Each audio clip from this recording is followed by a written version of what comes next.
दोस्तों नमस्ते। आपके अपने YouTube चैनल पर आपका हार्दिक स्वागत है, अभिनंदन है। आज की क्लास में हम महाराणा कुंभा के बारे में पढ़ेंगे। पिछली क्लास में महाराणा मोकल तक हमने पढ़ लिया था।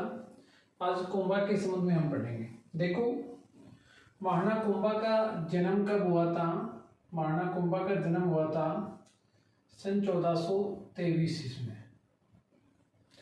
और मात्र 10 वर्ष की अवस्था में शासक बने थे। हमने पढ़ा था कि मोकल की हत्या है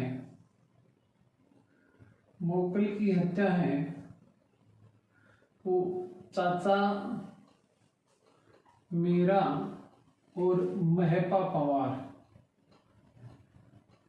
पंवार के द्वारा की गई थी। तो उसी 1433 में मोकल की हत्या के बाद में महाराणा कुंभा शासक बने थे। इनके पिता का नाम था मोकल, माता का नाम था सौभाग्य देवी,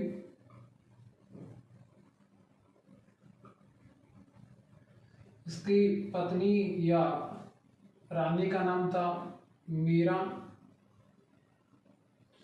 और 2 पुत्र प्राप्त होते हैं। एक का नाम होता है उदय या उदय सिंह प्रथम, और एक का नाम आता है रायमल।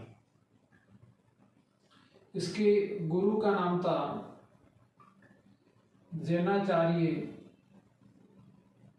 हीरानंद। ये इनको अपना गुरु मानते हैं। और इनके जो संगीत गुरु आते हैं उनका नाम आता है सारंग व्यास। अब देखो, हम पढ़ते हैं कि जब 1433 ईस्वी में मोकल की हत्या हुई तो उस समय रणमल मारवाड़ थे।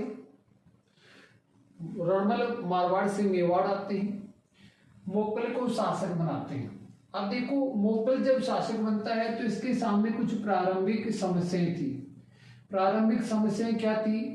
एक तो पिता के हत्यारों का बदला लेना, पिता की हत्या का बदला लेना। दूसरा, मेवाड़ में राठौड़ हुए, मारवाड़ के राठौड़ों हुए मेवाड़ के राजपूतों के मध्य जो गुटबंदी थी उसको समाप्त करना था, साम्राज्य विस्तार करना था। ये सब इसके सामने प्रारंभिक समस्याएं थी। अब देखो, इन समस्याओं की निजात कैसे प्राप्त करता है। सबसे पहले महाराणा कुंभा ने रणमल की सहायता से चाचा और मीरा का दमन किया। रणमल की सहायता से। अब चाचा मीरा दोनों की हत्या कर देता है रणमल, परंतु महपा पंवार और ये चला जाता है मालवा के शासक। इस समय देखो, जिस समय महाराणा कुंभा शासक थे उस समय मालवा के शासक कौन थे? महमूद खिलजी। इसके पास शरण ले लेता है कौन? महपा पंवार। ये शरण ले लेता है इस समय मालवा के शासक के पास। अब देखो, उसके बाद दूसरी समस्या थी। एक तो महपा पंवार का पतन करना, और एक मेवाड़ में राठौड़ों का जो प्रभुत्व बढ़ा था उसको समाप्त करना, गुटबंदी को समाप्त करना। उसके बाद देखो, यहाँ सौभाग्य देवी की एक दासी थी।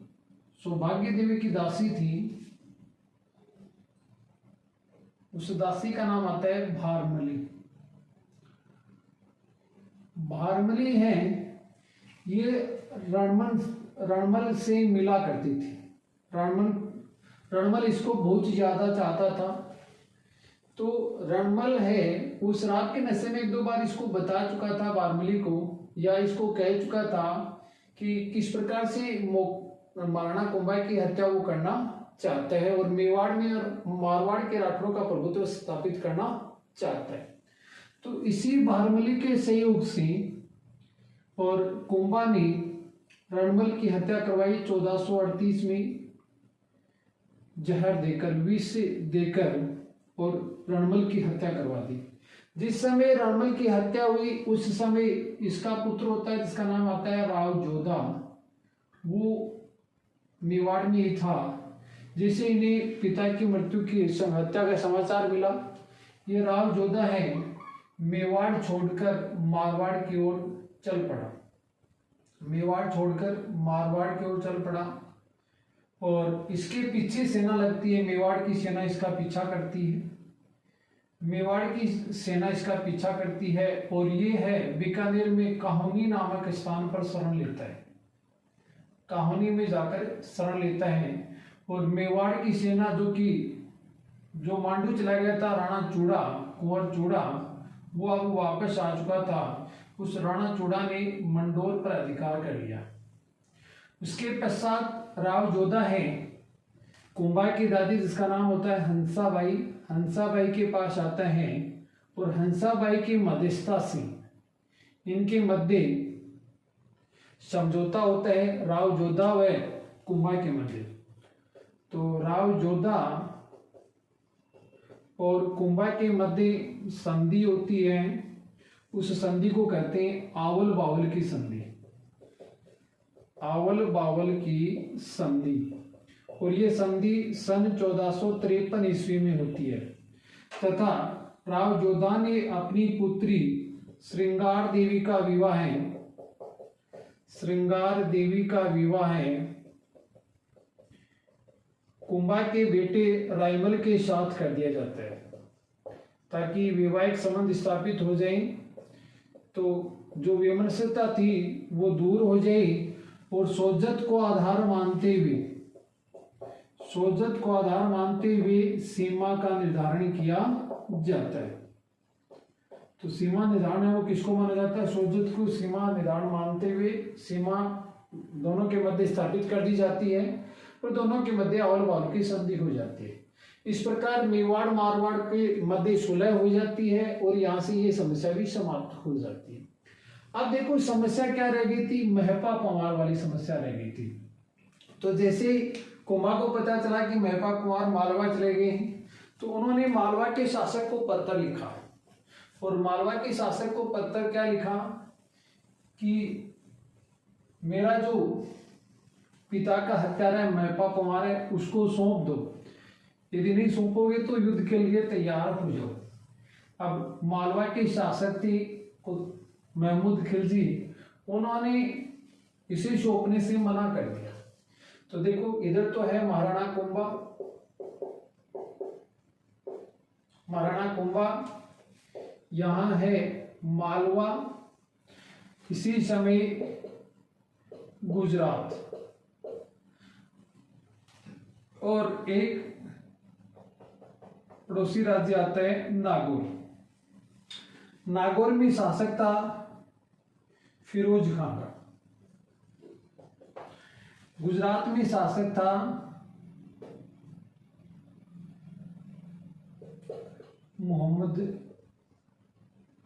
मोहम्मद शाह या कुतुबुद्दीन,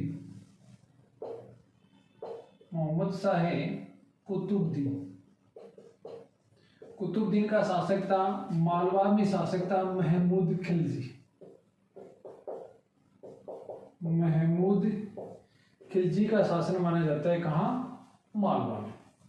अब कुंभा ने इन्हें महपा पंवार को शरण देने के कारण महपा पंवार सौंपने के लिए कहा जाता है, ये मना कर देता है।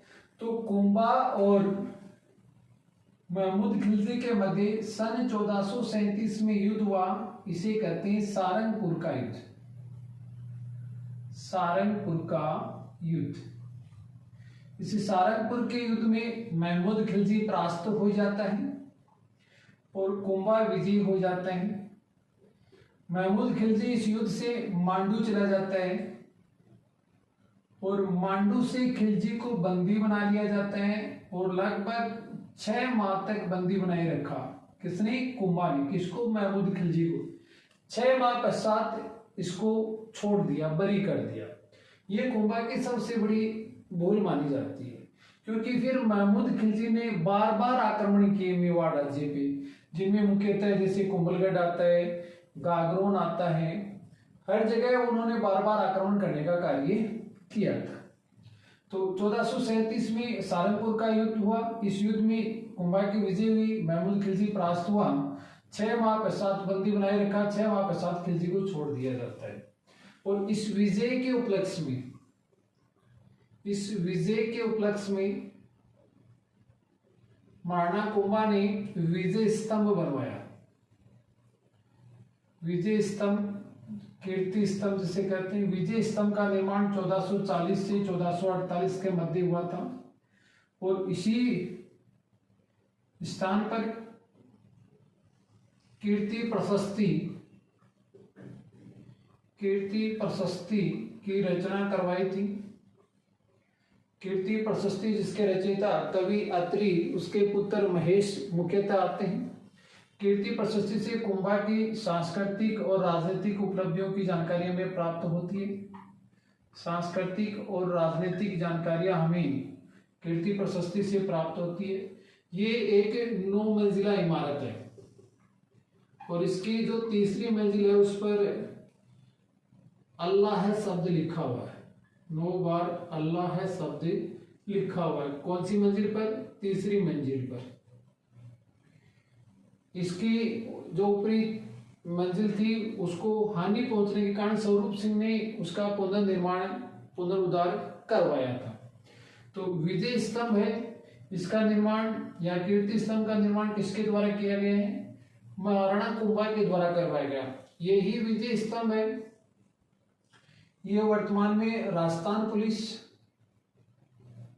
और माध्यमिक शिक्षा बोर्ड अजमेर, इन दोनों का प्रतीक के रूप में, इन दोनों का क्या है? प्रतीक चिन्ह है। और ये राजस्थान की पहली ऐसा भवन है जिस पर डाक टिकट जारी हुआ है। 1949 में 1 रुपए का डाक टिकट इस पर जारी हुआ था। तो ये राजस्थान की पहली मंजिल है जिस पर डाक टिकट जारी हुआ, विजय स्तंभ। अब देखो, इसके बाद महमूद खिलजी, यहां नागौर की बात करें, फिरोज खां के 2 संतानें थी। एक का नाम आता है शम्स खां और एक का नाम आता है मुजाहिद खान। जब फिरोज खां की मृत्यु होती है तो ये दोनों ही उत्तराधिकारी को लेकर संघर्ष करते हैं। दोनों ही शासक बनना चाहते थे। तो शम्स खां ने सैनिक सहायता मांगी किससे? कुंभा से। कुंभा से सहायता मांगी और कुंभा ने इसे सहायता प्रदान भी की और शम्स खां शासक बन गया। सहायता इस शर्त पर प्रदान की कि वह नागौर की किलेबंदी नहीं करेगा, वह कुंभा के अनुसार चलेगा। शासक बनने के बाद इसके पंख आ गए। शम्स खां ने यहाँ नागौर में किलेबंदी शुरू कर दी। इस किलेबंदी शुरू कर दी तो इसने कुंभा ने फिर मुजाहिद खान को सैनिक सहायता दी और इसकी सहायता से शम्स खान को वापस नागौर से पदस्थ कर दिया। और ये शम्स खां है, ये कहाँ चला जाता है? कुतुबुद्दीन के पास ही चला जाता है और इसके साथ वैवाहिक संबंध स्थापित कर लेता है। इसके साथ वैवाहिक संबंध स्थापित कर लेता है और कुतुबुद्दीन से सहायता प्राप्त करना चाह रहा था। तो कुतुबुद्दीन और शम्स खां, कुतुबुद्दीन और शम्स खां ने पुनः संयुक्त रूप से मेवाड़ पर आक्रमण किया, नागौर पर आक्रमण किया। इसी समय इन दोनों को परास्त करने का काम भी किसके द्वारा किया गया था? कुंभा के द्वारा किया गया था। तो शम्स खां व कुतुबुद्दीन की संयुक्त सेना को भी परास्त किया था कुंभा ने। इसके बाद देखो, महमूद खिलजी और कुतुबुद्दीन दोनों के मध्य एक संधि हुई जिसे कहते हैं चंपानेर की संधि। चंपानेर की संधि, चंपानेर की संधि हुई थी 1456 में। और दोनों के मध्य ये तय हुआ कि हम दोनों मिलकर कुंभा पर आक्रमण करेंगे। मेवाड़ को जीतकर मेवाड़ का दक्षिणी भाग है वो तो कुतुबुद्दीन रख लेगा और शेष भाग है वो महमूद खिलजी रख लेगा। इस बात पर शर्त होगी, दोनों के मध्य संधि होगी। दोनों की जो संयुक्त सेना है उसको बदनौर के युद्ध में, बदनौर जो कि भीलवाड़ा में है,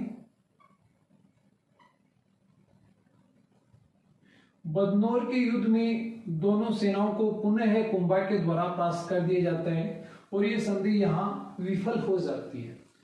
तो इस प्रकार से इसी समय सिरोही के सहस्मल को भी परास्त करने का काम कुंभा के द्वारा किया गया था। सिरोही का शासक था सहस्मल, उसको भी परास्त करने का काम कुंभा के द्वारा किया गया था। तो नागौर के साथ युद्ध हुआ, सिरोही के साथ हुआ, गुजरात के साथ हुआ, मालवा के साथ हुआ। ये सभी युद्ध महाराणा कुंभा ने विजय प्राप्त किए थे। अब देखो, कुंभा के शासन काल को स्थापत्य कला की दृष्टि से स्वर्ण काल माना जाता है, क्योंकि किस प्रकार से आप इसको नोट कर लें या स्क्रीनशॉट ले लें। कुंभा के शासन की और सांस्कृतिक उपलब्धियां कौन सी हैं, कौन सी जानकारी हमें प्राप्त होती है।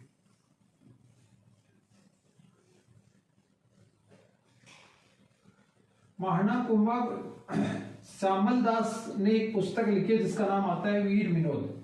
वीर विनोद पुस्तक के अनुसार महाराणा कुंभा ने मेवाड़ में स्थित कुल 84 दुर्गों में से 32 दुर्गों का निर्माण अकेले कुंभा ने करवाया था। तो वीर विनोद पुस्तक के अनुसार, वीर विनोद के अनुसार जो श्यामल दास द्वारा रचित है, 84 में से 32 दुर्गों का निर्माण कुंभा ने करवाया था। और इन 32 दुर्गों में मुख्य दुर्ग देखें, सबसे फेमस दुर्ग आता है वो आता है कोमलगढ़। ऐसा माना जाता है कि कोमलगढ़ दुर्ग का निर्माण कुंभलेर रानी हेतु करवाया गया था। कुंभा की रानी थी जिसका नाम कुंभलेर था, उसी के नाम पर इसका नाम कोमलगढ़ रखा गया। और इसके अंदर एक अंतः दुर्ग बना हुआ है जिसको कहते हैं कटारगढ़। और कटारगढ़ को कहा जाता है मेवाड़ की आंख, मेवाड़ की आंख। और इसी के संबंध में, कटारगढ़ के संबंध में अबुल फजल का कथन प्राप्त होता है कि ये इतनी बुलंदी पर बना हुआ है कि इसका शीर्ष देखने पर सर की पगड़ी नीचे गिर जाती है, सर की पगड़ी नीचे गिर जाती है। ये किसके संबंध में कहा गया, तो उत्तर आएगा कटारगढ़ के संबंध में कहा गया है। तो कोमलगढ़ दुर्ग का निर्माण करवाया। इसके अलावा बसंतगढ़ दुर्ग सिरोही में स्थित है, मैचान दुर्ग ये भी सिरोही में स्थित है, गोमट दुर्ग डूंगरपुर बांसवाड़ा में है। बिलों को नियंत्रित करने के लिए, बिलों पर नियंत्रण रखने के लिए इस दुर्ग का निर्माण करवाया था। बोमट दुर्ग का निर्माण इनके द्वारा करवाया गया है। एचलगढ़ का निर्माण इनके द्वारा करवाया गया है। तो ये प्रमुख कुछ दुर्ग हैं जिनका निर्माण इनके द्वारा करवाया गया था। एक देखो, ये खुद इनकी उपाधि के बारे में पढ़े, उपाधियां महाराणा कुंभा की यदि उपाधियां पढ़ें तो एक तो आता है हिंदू सुल्तान। हिंदुओं में सर्वश्रेष्ठ होने के कारण उस समय के हिंदू शासकों में सर्वश्रेष्ठ जो शासक थे वो यही थे। इनके समकालीन जो मुस्लिम शासक थे उनके द्वारा ये उपाधि दी गई थी, हिंदू सुल्तान के नाम से जाना जाता है। इसके अलावा इन्हें हाल गुरु का आशय है, ये दुर्गों का स्वामी था, दुर्गों का निर्माण करवाया। इसे दान गुरु, दुर्गों का स्वामी, इन्हें दान गुरु। इसके दरबार में अनेक कवि निवास करते थे, दानदाता होने के कारण दान गुरु। छाप गुरु, छापामार प्रणाली में सिद्धस्थ था, तो छापामार प्रणाली के कारण इसे छाप गुरु कहा जाता है। इसे राणी या राणो राव के नाम से भी जाना जाता है। राणी राव के नाम से भी जाना जाता है। अनेक राजपूत सरदार इसके दरबार में रहते थे। इसके अलावा एक आती है अभिनव भट्टाचार्य। संगीत विशेषज्ञ होने के कारण, संगीतज्ञ होने के कारण इन्हें अभिनव भट्टाचार्य की उपाधि से भी नवाजा गया है, जाना गया है। देखो, इन्होंने कुछ ग्रंथ लिखे, कुंभा के द्वारा रचित ग्रंथ यदि हम पढ़ें, रचनाएं पढ़ें, तो जैसे सूड प्रबंध, जयदेव द्वारा लिखित गीत गोविंद पर रसिक प्रिया टीका,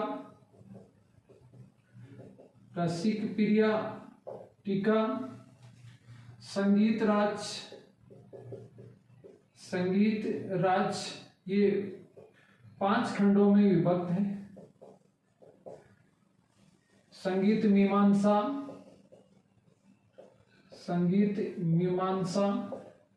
ये इनके द्वारा रचित कुछ ग्रंथ हैं। इसके अलावा देखें, इनके दरबार में कान्हैया व्यास, जिन्होंने एकलिंग महात्म्य नामक ग्रंथ लिखा है, एकलिंग महात्म्य नामक ग्रंथ के रचयिता हैं कान्हैया व्यास। सारंग व्यास, कवियत्री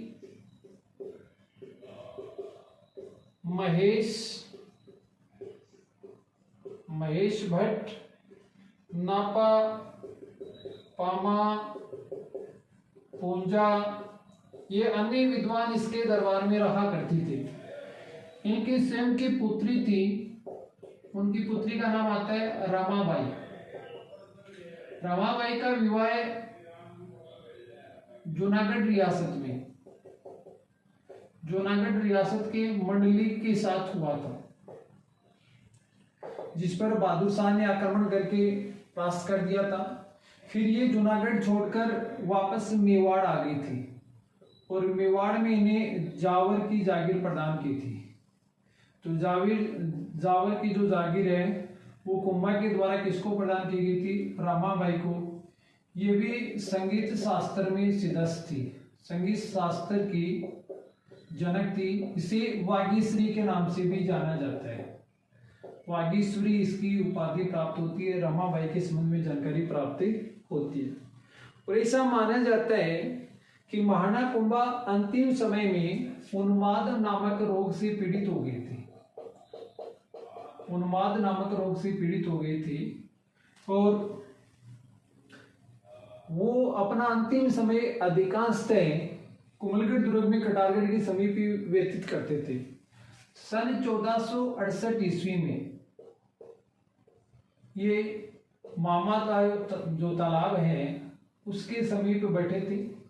मामा देव तालाब है कुमलगढ़ दुर्ग में। वहां इनके पुत्र उदा या उदय सिंह प्रथम ने कटार भोंककर इसकी हत्या कर दी और स्वयं शासक बन गए। इसलिए उदय सिंह को मेवाड़ का पितरहंता कहा जाता है,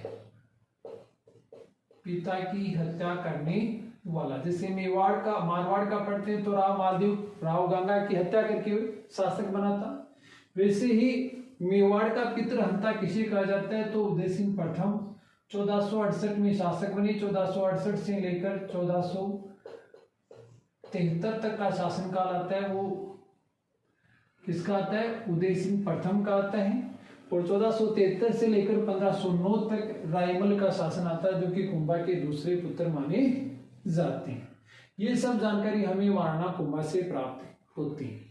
वीडियो पसंद आए तो ज़्यादा से ज़्यादा लाइक करें, शेयर करें और चैनल को सब्सक्राइब करें। धन्यवाद।